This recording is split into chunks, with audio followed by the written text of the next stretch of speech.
Hello everyone, कैसे आए हो? आशा करते हैं आप लोग अच्छे होंगे, मस्त होंगे, स्वस्थ होंगे। आज आप देखने वाले हैं इस वीडियो के माध्यम से क्लास 10th भारतीय भवन बायोलॉजी चैप्टर नंबर 6 का दीर्घ उत्तरीय प्रश्न, जनन का दीर्घ उत्तरीय प्रश्न देखने वाले इस वीडियो के माध्यम से। ताकि उम्मीद करते हैं कि आपको वीडियो अच्छा लगे तो लाइक शेयर कमेंट जरूर कीजिएगा।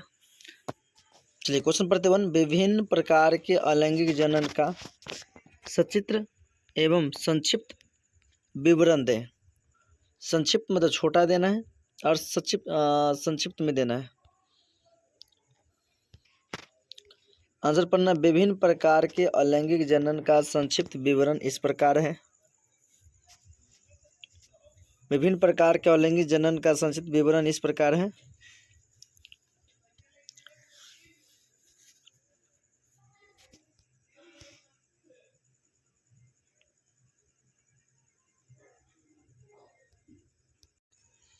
पहला है विखंडन। यह एक अलैंगिक जनन की वह विधि है जिसमें कोई एक कोशिकीय जीव अपने केंद्रक से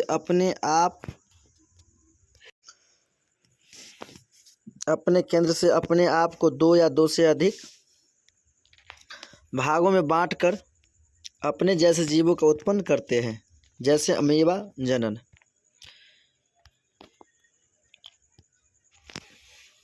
पॉइंट नंबर 2 पढ़ेंगे। मुकुलन। यह अलैंगिक जनन की वह विधि है जिसमें किसी जनक के शरीर से अलग अलग कलिका या प्रवर्ध निकालते हैं, फिर वह कलिका धीरे धीरे बड़ा होकर अपने जनक के शरीर से अलग हो जाता है। ऐसी विधि मुकुलन कहलाती है। ऐसी विधि क्या कहलाती है? मुकुलन कहलाती है। जैसे हाइड्रा का जनन। 3 देखेंगे। अपखंडन या पुनर्जनन। यह एक अलैंगिक जनन की वह विधि है जिसमें किसी जीव शरीर का कोई विशेष हिस्सा यदि किसी कारणवश कट जाए या फट जाए तो दोबारा उसी के समान दूसरा नया अंग बनकर तैयार हो जाता है, जैसे प्लेनोरिया का जनन। नेक्स्ट बताएंगे मेरे भाई। 4th जीवाणु जनन। निम्न श्रेणी के जीव जैसे कवक, जीवाणु, शैवाल अपने बना शरीर के अंदर थैलीनुमा रचना बना लेते हैं जो स्पोर कहलाता है, और शरीर के ऊपर एक कड़ा आवरण बना लेते हैं जो उन्हें प्राकृतिक प्रतिकूल परिस्थितियों से सुरक्षा प्रदान करता है। परंतु इस आवरण के अंदर स्पोर अनेक छोटे छोटे टुकड़े में विघटित हो जाते हैं और बाहर स्पोर के रूप में निकलते हैं। ऐसा जनन बीजाणु जनन कहलाता है। 5 कायिक प्रवर्धन। अलैंगिक जनन की वह विधि जिसमें पादप शरीर के विशेष हिस्से जैसे जड़, तना, पत्ती इत्यादि से नया प्रवर्ध निकलते हैं, फिर वह विकसित होकर अपने जैसे जीव को जन्म देते हैं। नेक्स्ट क्वेश्चन पढ़ना मेरे भाई। 2 नंबर क्वेश्चन। उत्तक संवर्धन कैसे संपन्न होता है? कायिक प्रवर्धन के लोगों का उल्लेख करें। आंसर देना। उत्तक संवर्धन एक प्रकार का कृत्रिम कायिक प्रवर्धन है। इसे तैयार करने के लिए किसी पौधों का विशेष हिस्सा काटकर उसे पोषक तत्वों के घोल में रखा जाता है। फिर जब वह अंकुरण ले लेता है तब उससे गोबर का लेप चढ़ाकर जमीन में गाड़ दिया जाता है। तत्पश्चात वह विकसित होकर पौधा का रूप ले लेता है, जैसे आप देखते हुए गुलाब का पौधा। कायिक प्रवर्धन के लाभ निम्न है। इसमें बीज आवश्यक नहीं होती, इसमें वांछित गुणों का उत्पन्न नहीं होता है, इसमें जाति सुदृढ़ बन रहती है,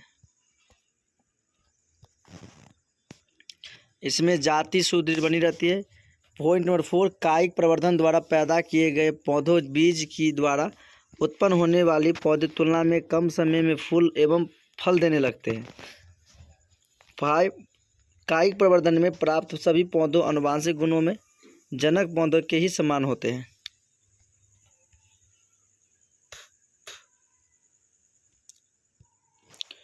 थर्ड देखना। परागन से लेकर बीज बनने तक की क्रिया को संक्षेप में उद्धृत करें। आंसर देना।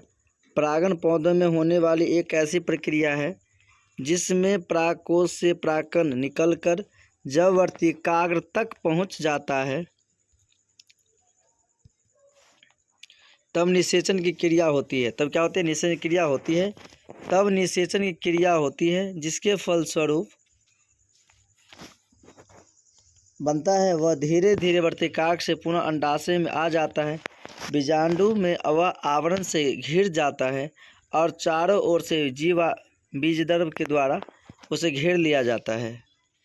नेक्स्ट पॉइंट हम समझेंगे इसका। कुछ समय बाद वह भ्रूण में बदल जाता है और फिर धीरे धीरे आगे बढ़ता हुआ पूरे अंडाशय को पकाने लगता है।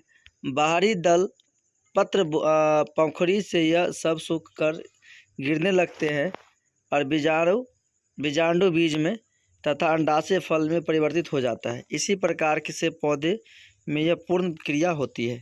ओके, नेक्स्ट देखना मेरे भाई, क्वेश्चन नंबर 4। पादप में लैंगिक एवं अलैंगिक जनन के विभेद का वर्णन करें। मोस्ट वीवीआई कर लो इस क्वेश्चन को। वीवीआई पॉइंट नंबर 1, लैंगिक जनन में परागकण की जरूरत पड़ती है जबकि अलैंगिक जनन में इसकी कोई आवश्यकता नहीं होती। पॉइंट नंबर 2 पढ़ना, लैंगिक जनन में निषेचन होता है जबकि अलैंगिक जनन में निषेचन नहीं होता है।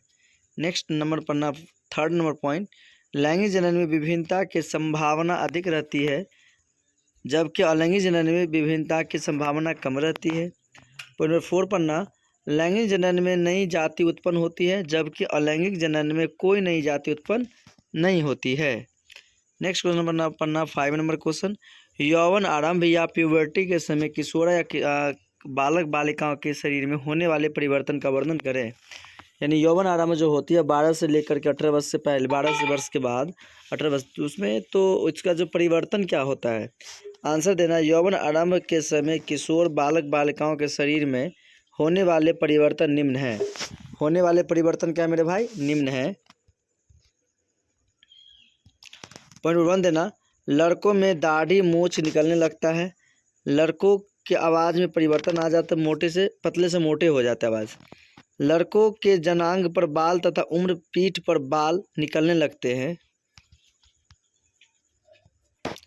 लड़कों के वृषण में स्पर्म का निर्माण होने लगता है। लड़कों को मैथुन की इच्छा होने लगती है। लड़कों की त्वचा सूक्ष्म होने लगते हैं, सूखने लगते हैं। बालिकाओं में होने वाली परिवर्तन, मासिक चक्र की आरंभ होने लगती है। गर्भाशय अंडाशय अंडवाहिनी तथा स्तनों का विकास होने लगता है। त्वचा चिकना और मुलायम होने लगता है। लाजानुपन की भावना आ जाती है। अंडाशय में अंडाणु बनने लगते हैं। मैथुन की इच्छा होने लगती है। ओके, नेक्स्ट क्वेश्चन में पढ़ेंगे 6 नंबर क्वेश्चन, पुरुषों के आंतरिक जनन अंगों का वर्णन करें। पुरुष के आंतरिक जनन अंगों को में वृषण, पुरुष ग्रंथि, शुक्राशय तथा पेशियों प्रधान अंग है।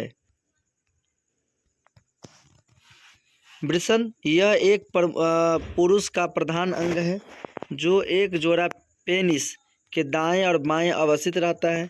यह वृषण कोश में रहता है। वयस्क अवस्था में यह वयस्क हार्मोन निकलने लगता है तथा अपने अंदर स्पर्म का निर्माण करने लगता है। ओके, नेक्स्ट पढ़ेंगे पॉइंट नंबर 2, शुक्राशय। यह पुरुष का वह जननांग है जहां स्पर्म मैथुन के समय निकलकर कुछ समय के लिए ठहरता है और उसमें स्पर्म की उचित तत्वों की प्राप्ति होती है जिसमें वह मजबूत हो जाता है। 3rd पॉइंट पढ़ना मेरे भाई, शुक्रवाहिका। यह पुरुष का सबसे लंबा नली या नलिका अंग है एवं जिसकी लंबाई 25 cm होती है। यह वृषण में बने हुए स्पर्म को बाहर निकालने का काम करता है।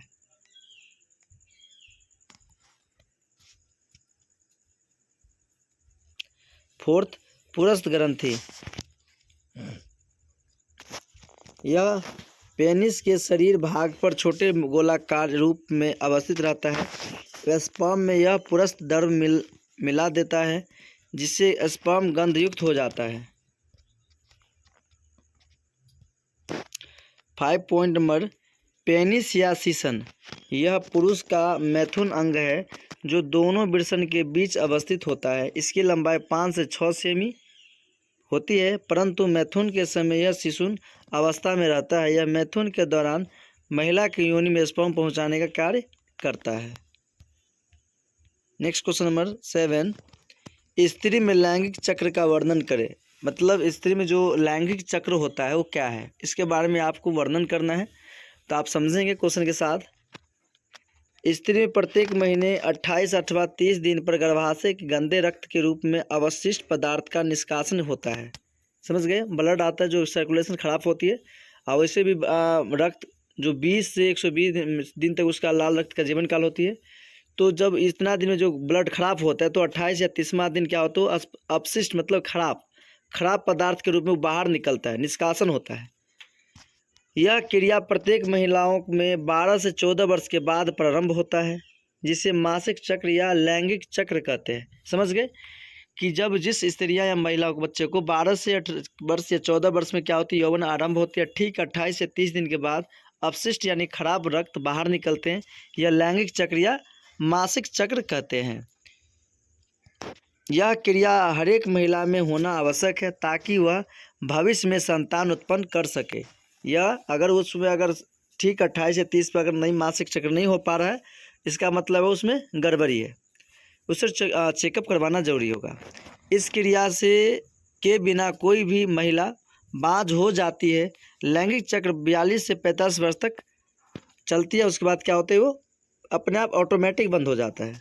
मासिक चक्र के बंद होने के 14वें दिन अंडाशय का कार्पस ल्यूटियम के एक परिपक्व अंडाणु का निष्कासन होता है, जिसे अंडोत्सर्ग कहा जाता है। समझ गए।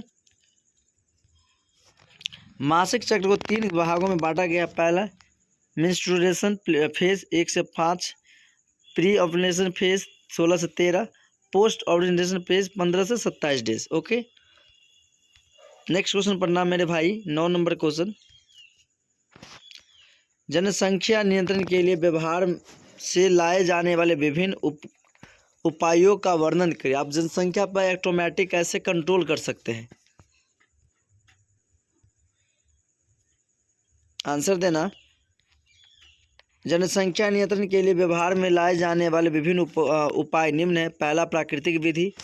यह जनसंख्या नियंत्रण का वह उपाय है जिससे स्त्री पुरुष को मासिक चक्र बंद होने के 14वें दिन मैथुन से बचाना पड़ता है।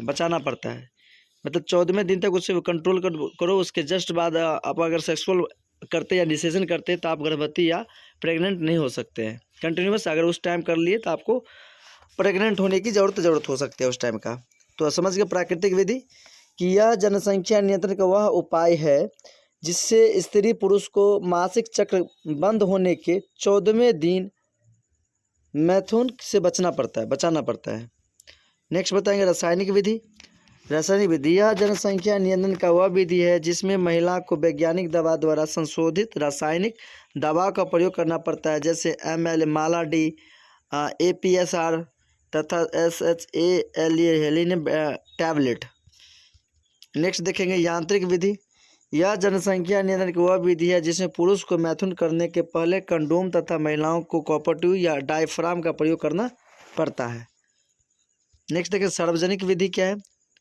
यह जनसंख्या नियंत्रण की अस्थायी विधि है जिसमें स्त्री पुरुष को नसबंदी करके हमेशा के लिए संतान उत्पन्न करने से वंचित कर दिया जाता है।